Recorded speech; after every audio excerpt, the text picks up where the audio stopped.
রাজধানীর উত্তরায় milestone school and college ক্যাম্পাসে বাংলাদেশ বিমান বাহিনীর প্রশিক্ষণ যুদ্ধবিমান বিধ্বস্তের ঘটনায় গভীর শোক জানিয়েছেন প্রধান উপদেষ্টা অধ্যাপক মোহাম্মদ ইউনূস। এই ঘটনায় মঙ্গলবার একদিনের রাষ্ট্রীয় শোক ঘোষণা করা হয়েছে। এক শোক বার্তায় প্রধান উপদেষ্টা বলেছেন, হতাহতের ঘটনায় পুরো দেশবাসী হতবাক। যারা স্বজন হারিয়েছেন তাদের সান্ত্বনা দেওয়ার ভাষা নেই। সরকার দুর্ঘটনার কারণ অনুসন্ধানে প্রয়োজনীয় ব্যবস্থা গ্রহণ এবং সব ধরনের সহায়তা নিশ্চিত করবে। তিনি আহতদের দ্রুত আরোগ্য কামনা এবং সংশ্লিষ্ট হাসপাতাল সহ সকল কর্তৃপক্ষকে সর্বোচ্চ গুরুত্ব দিয়ে পরিস্থিতি মোকাবেলার নির্দেশ দেন।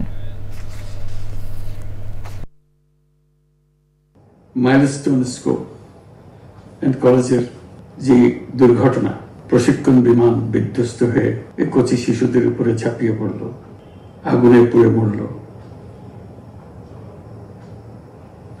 মা বাপদের আমরা কি জবাব দেব? কি বলবো তাদেরকে? আমরা নিজেদেরকে তো জবাব দিতে পারছি না। অজানা শিশুদের মুখ সবার চোখে ভেসে উঠছে।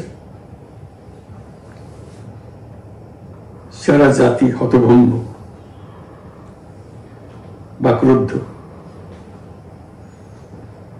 শোকাহত বললে খুব কম বলা হবে।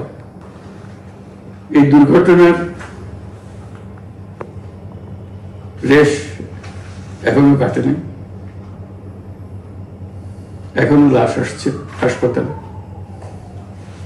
এখনো হাসপাতালে মারা যাচ্ছে। মা বাপ এখনো খোঁজ দিচ্ছে, আমার সন্তান কোথায়,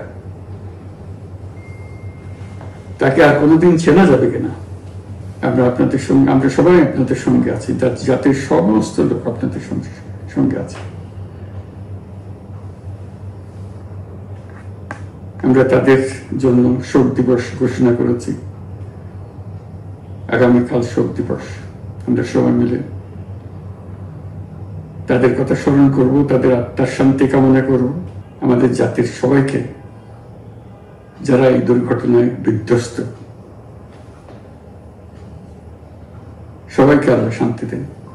বান্ডেল থাকলে প্রতি সেনমানিতে টাকা বাঁচবে। বিকাশ সেনমানি বান্ডেল কিনে জিতুন প্রতি লেনদেনে।